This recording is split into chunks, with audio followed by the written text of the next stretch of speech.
नमस्कार, India news पर 22 जिले 22 खबर देख रहे हैं आप। आपके साथ मैं अभिषेक पांडे। बुलेटिन की शुरुआत करेंगे इस वक्त की तमाम अहम जानकारी के साथ। आपको बता दें कि चरखी दादरी के ककड़ौली गांव में कृषि मंत्री जेपी दलाल ने खुले दरबार लगाकर किसानों की समस्या सुनी। इस दौरान कृषि मंत्री जेपी दलाल ने पंजाब और राजस्थान की कांग्रेस सरकार पर जमकर तीखा हमला बोला और हमला बोलते हुए कहा कि हरियाणा की मनोहर लाल की सरकार 10 फसलों की खरीद एमएसपी पर कर रही है, जबकि पंजाब और राजस्थान की कांग्रेस सरकार किसानों को सिर्फ 3 फसलों को एमएसपी पर खरीदती है। वहीं करनाल प्रकरण पर कृषि मंत्री जेपी दलाल ने कहा कि पूरे मामले को प्रशासन ने बड़ी शालीनता से लिया है और सरकार ने, आपको बता दें कि किसानों के सम्मान का ख्याल रखते हुए प्रकरण का निपटारा भी किया और हरियाणा का किसान खुशहाल है। पंजाब के सीएम और कांग्रेस नेता हरियाणा के किसानों को भड़का रही हैं, लेकिन कांग्रेस को गलत मंसूबे कभी कामयाब नहीं होंगे।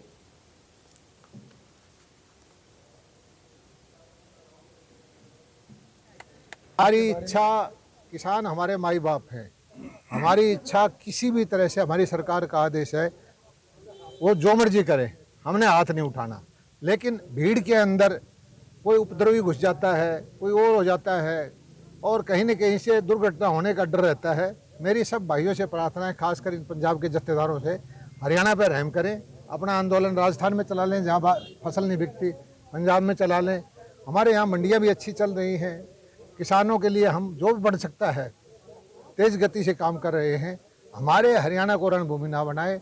हरियाणा के किसानों को हम हाथ जोड़ के, इनका आशीर्वाद लेके इनके लिए काम कर रहे हैं। और जो ये जत्थेदार हैं, पंजाब के मुख्यमंत्री को 360 रुपये गन्ने का भाव किया। 4 साल तक 310 था, हमारा 330, 20, 40, 50 किया हमने। अब इलेक्शन का टाइम आ गया तो उन्होंने एकदम 50 रुपये बढ़ा दिए। पंजाब के मुख्यमंत्री को जो ये हमारे आंदोलन चलाते हैं तो लड्डू खिला के आए, हमने फिर उससे 12 रुपये ऊपर किया। पिछले 7 साल से हरियाणा के गन्ने का भाव सारे देश में सबसे ज़्यादा है। एक शब्द भी नहीं बोलता हमारे हक में अच्छा काम किया। ये इससे साफ जाहिर हो जाता है कि आंदोलनकारियों के पीछे कहीं ना कहीं राजनीति है, राजनीतिक ताकतें हैं, वो अपना काम कर रहे हैं। लेकिन हमारे अपनी जनता पे, जो हमारी मालिक है, जिसने हमें ताकत दी है, उसको पूरा पूरा भरोसा है। कैबिनेट मंत्री रणजीत सिंह चौटाला ने प्रदेश सरकार के गन्ने के समर्थन मूल्य में बढ़ोतरी करने के फैसले का स्वागत किया है। कैबिनेट मंत्री ने कहा है कि इस फैसले से हरियाणा के किसानों को फायदा मिलेगा। इसके अलावा उन्होंने कांग्रेस के सवालों का भी जवाब दिया। साथ ही करनाल मुद्दे पर प्रशासन की तारीफ भी उन्होंने की। बढ़ता है तो किसानों को तो फायदा है ही है, तो कोई दो राय है नहीं। हरियाणा सदा से ही पहले से ज़्यादा भाव देता रहा है और अब भी जो बढ़ाया है, मैं समझता हूँ कि किसानों को ज़रूरत है, बढ़ना ही चाहिए, हमेशा बढ़ना चाहिए। मैं तो हमदर्द हूँ कि किसानों को जीता जाना के लिए। जब जो किसान खेत में अपनी चीज़ इस्तेमाल करता है, जब उनके भाव बढ़ते हैं तो उससे कंपनसेट करने के लिए सरकार बढ़ाती है, या सब्सिडी देती है या भाव बढ़ाती है। ये अब से नहीं, सदा से चला रहा है। ये बढ़िया बात है। बाकी फाइनेंशियली इम्प्लीकेशन दिखी जाती है कि कितना पैसा है। अभी कभी बिजली का, कभी कांग्रेस सरकार में ऐसा नहीं हुआ। हमारे चीफ मिनिस्टर, जब पैसा बढ़ गया तो 37 पैसा पर यूनिट बिजली का किसानों को, जो सब कंज्यूमर के दिए गया, चाहे कारखानेदार है, जो भी डोमेस्टिक कनेक्शन थे, उस पर 37 पैसे पर यूनिट कम करा है। तो मतलब आप ये समझो कि 1200 करोड़ रुपया गवर्नमेंट के हेड पे हमारा खर्चा, लोगों को, कंज्यूमर को फायदा है। सरकार ने अपना घाटा उसका भुगता है। एक दोनों तरफ से बैठ के सब लोग संजीदा है कि फैसला होना चाहिए। कोई भी नहीं चाह रहा कोई आंदोलन और कोई और लंबा चले, और उसे जितना जल्दी आपस में टॉक्स करके ख़त्म करना चाहिए। बढ़िया हमारा डिस्ट्रिक्ट एडमिनिस्ट्रेशन के प्रयास से, किसानों के सहयोग से आपस में बैठ के दोनों पक्षों ने मिल के फैसला करा है और दोनों पाबंद है। जो फैसला हुआ है उससे दोनों तरफ से लिखे हुआ है।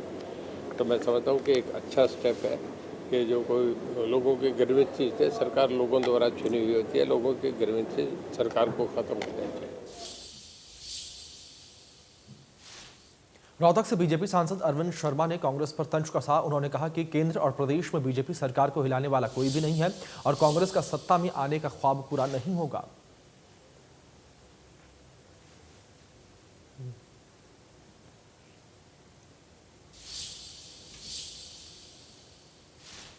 डिप्टी सीएम दुष्यंत चौटाला के आदेश के बाद राजस्थान, हरियाणा और उत्तर प्रदेश को जोड़ने वाले स्टेट हाईवे का निर्माण करने वाली कंपनी एसक्यूआर पर गाज गिरी है। बताया जा रहा है कि कंपनी 3 बार सड़क बनाने की समय विधि बढ़वा चुकी है और चौथी बार समय बढ़ाने की मांग की थी और इसी लेट लतीफी के बाद अब सड़क का ठेका किसी दूसरी कंपनी को दिया जाएगा और इसके लिए प्रोसेस भी तेज कर दिया गया है। इसके साथ ही लेट लतीफ कंपनी पर विभाग ने लाखों का जुर्माना लगाने के साथ कार्रवाई भी कर दी है।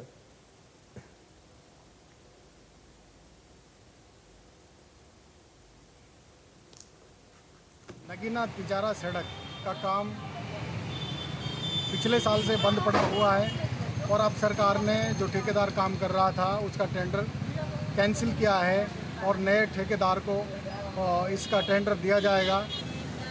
और अब ये 1 साल से बंद पड़ा है। प्रधानमंत्री से, मुख्यमंत्री से मेरी अपील है, गुजारिश है कि काम को जल्दी से जल्दी चालू करा जाए। तो वहीं खबर पलवल के चुल्ली गांव से, जहां पर चुल्ली गांव में रहस्यमय बुखार के कारण पिछले 10 दिनों में 8 बच्चों की मौत हो गई है और ग्रामीणों आपको बता दें कि हो रही मौतों को डेंगू बुखार के कारण बता रही हैं। हालांकि स्वास्थ्य विभाग ने डेंगू बुखार से मौतों की पुष्टि नहीं की है। गांव में हुई बच्चों की मौत के बाद स्वास्थ्य विभाग ने गांव की सुध ली है और स्वास्थ्य विभाग की तरफ से अब गांव में स्वास्थ्य कर्मियों की टीमें घरों में जाकर लोगों को जागरूक कर रही हैं और बुखार से पीड़ित बच्चों की डेंगू और मलेरिया की जांच की जा रही है। इतना ही नहीं, बुखार से पीड़ित बच्चों को कोविड की भी जांच की जा रही है, उनके सैंपल भी लिए जा रहे हैं। चुल्ली गांव में बुखार का प्रकोप तेजी से फैल रहा है और गांव के दर्जनों बच्चे बुखार की चपेट में हैं।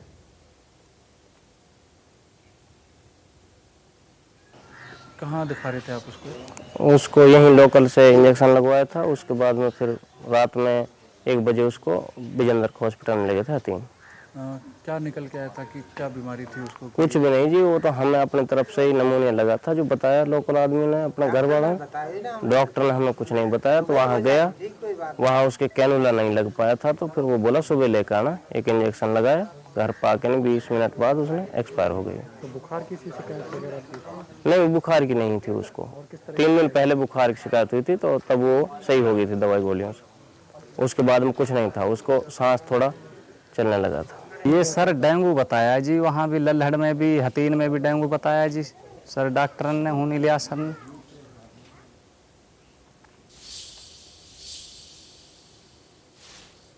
हरियाणा में सिविल सर्विस की परीक्षा को लेकर अंबाला में प्रशासन की तरफ से पुलिस व्यवस्था पूरी तरीके से चाक चौबंद देखने को मिली। अंबाला में कुल 46 परीक्षा केंद्र बनाए गए थे। परीक्षा केंद्रों के 50 मीटर की दूरी तक लोगों को इकट्ठा होने की अनुमति नहीं थी। सिविल सर्विस परीक्षा के लिए अंबाला में काफी विद्यार्थी परीक्षा देने के लिए पहुंचे। ये परीक्षा 2 शिफ्टों में होनी थी, जिसमें पहली शिफ्ट सुबह 10 बजे से 12 बजे की थी और दूसरी 3 से 5 की थी। इसके लिए 1 दिन पहले अंबाला प्रशासन द्वारा भी कड़े निर्देश जारी कर दिए गए थे।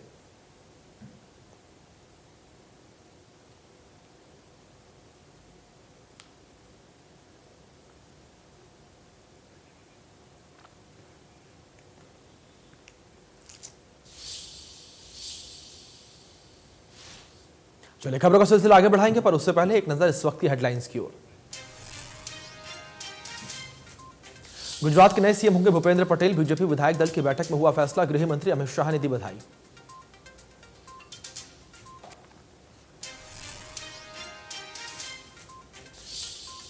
पंजाब के सीएम पर बरसे कृषि मंत्री जेपी दलाल, बोले कि हरियाणा के किसानों को भड़काया जा रहा। एमएसपी पर 10 फसलों को खरीदने वाला हरियाणा देश का एकमात्र राज्य। पंजाब और राजस्थान में सिर्फ 3 फसलें की होती है खरीद।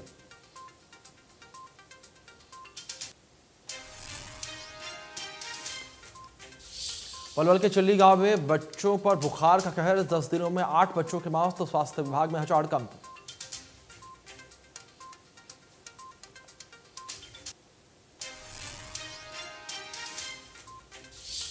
झज्जर पुलिस ने लॉरेंस बिश्नोई गैंग के लेडी डॉन को किया गिरफ्तार। कई प्रदेशों में हथियार सप्लाई करने का करती थी धंधा। एक साथी पर भी शिकंजा। 2 और साथियों की तलाश। सोशल मीडिया पर हथियार लहराते हुआ था लेडी डॉन का वीडियो वायरल।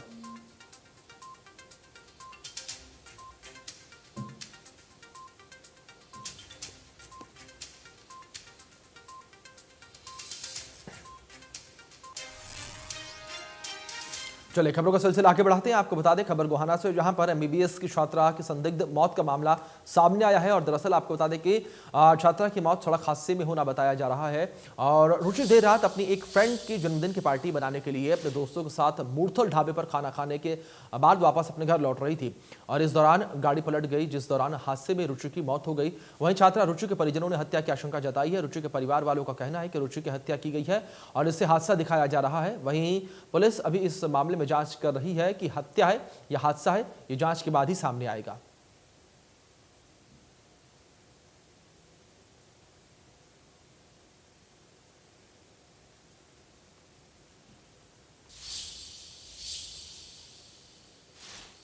चलिए आगे बढ़ेंगे खबर पानीपत से, जहां पर एक युवती को मैरिज वेबसाइट के जरिए शादी करना महंगा पड़ गया।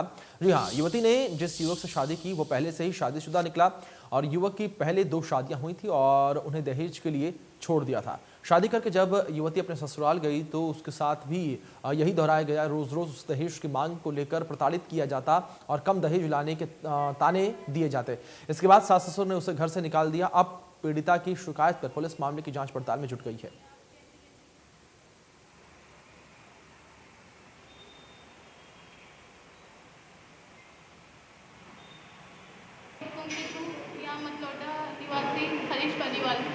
शादी के 1 महीने बाद ही उन लोगों ने मेरे को 15 दिन बाद ही मेरे को परेशान शुरू कर दिया था कि अगर तुम प्रेग्नेंट नहीं हो, तुम्हें बच्चा नहीं देती हो तो हम तुम्हें रखेंगे नहीं। उसके बाद दहेज की डिमांड करने लगे। सर मैं मिडिल क्लास फैमिली से बिलोंग करती हूँ, तो मैंने बोला मेरे परिवार वालों पे इतना पैसा नहीं है, प्लीज़ आप मुझे परेशान मत करो। जो भी था हमने शादी में खर्च कर दिया।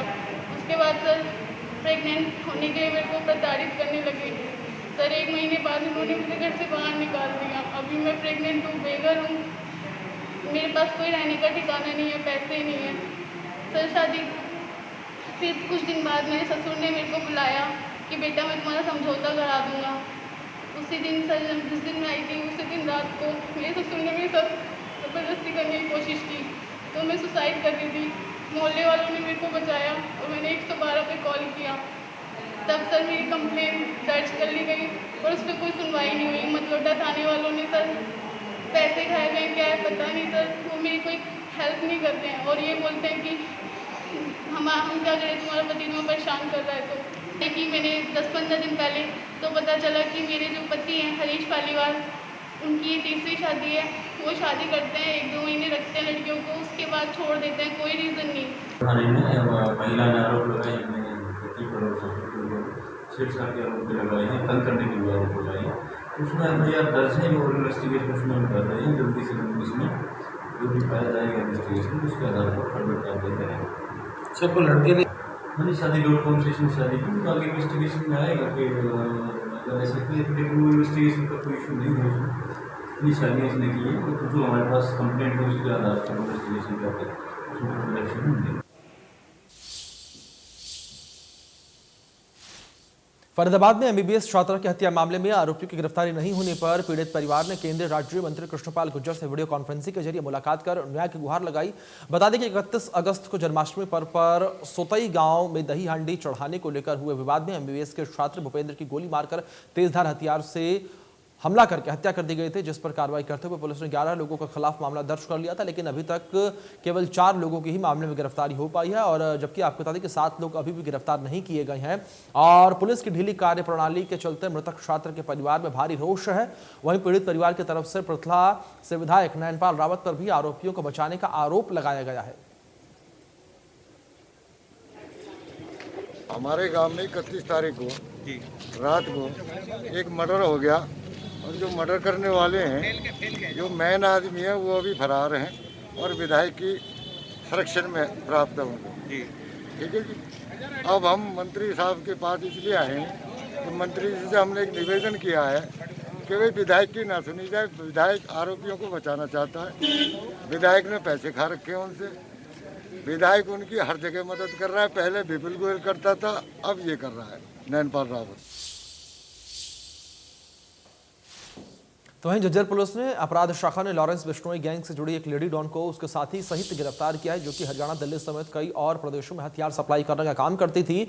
मंजू आर्य उर्फ मीनू नाम से मशहूर लेडी डॉन सोशल मीडिया पर भी छाई रही है। आपको बता दें कि सोशल मीडिया पर हथियार लहराते हुए इस लेडी डॉन की कई वीडियो भी वायरल हुई है। लेडी डॉन का मकसद पिछले दिनों पंजाब के जालंधर में रहने वाले अपने पति और झज्जर के ही एक व्यक्ति की हत्या कराए जाने का था, लेकिन पहले ही उसे पुलिस ने धर दबोचा। महिला पर अपने साथियों के साथ झज्जर और रोहतक में हथियारों के बल पर गाड़ी लूटने का भी आरोप है।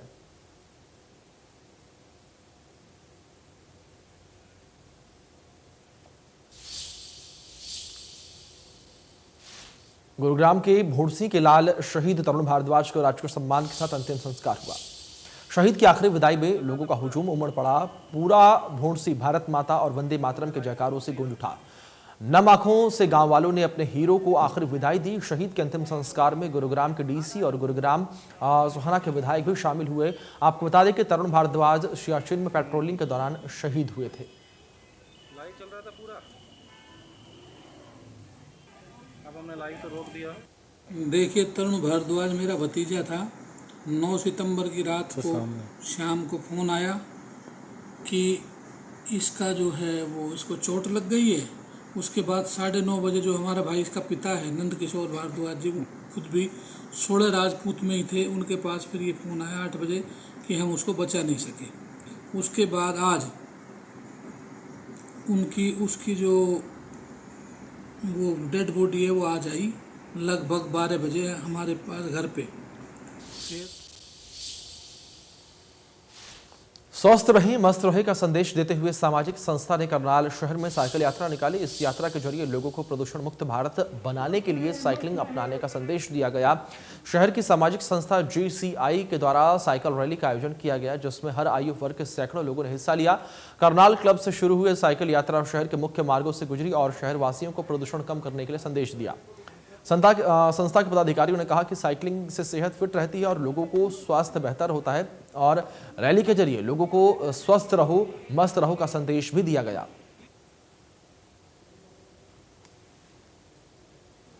हमें अपने करनाल शहर को प्रदूषण मुक्त बनाना है, हरियाणा को बनाना है, पूरे भारतवर्ष को बनाना है, सेहतमंद बनाना है।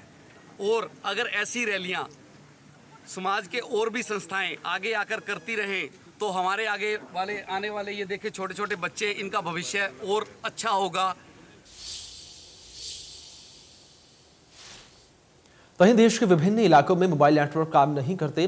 कई पहाड़ी इलाकों में तो यह समस्या आम है, लेकिन अब अगर यमुनानगर के छात्र के आइडिया पर काम किया गया तो यह समस्या हमेशा के लिए खत्म हो जाएगी। इस आइडिया को इंस्पायर अवार्ड मानक स्कीम टॉप 60 में शामिल किया गया है। आपको बता दें कि इन सभी 60 छात्रों को राष्ट्रपति भवन का मेहमान बनने का मौका मिलेगा। राष्ट्रपति सभी छात्रों को सम्मानित करेंगे और शहर के सेक्टर 17 निवासी 7वीं क्लास के छात्र एस गौरव सिंह के आइडिया पर यदि सरकार और टेलीकॉम कंपनियों ने काम किया तो भविष्य में होने वाली परेशानियों से बचा जा सकता है और गौरव सिंह के आइडिया का राष्ट्र स्तर पर चयन किया गया है।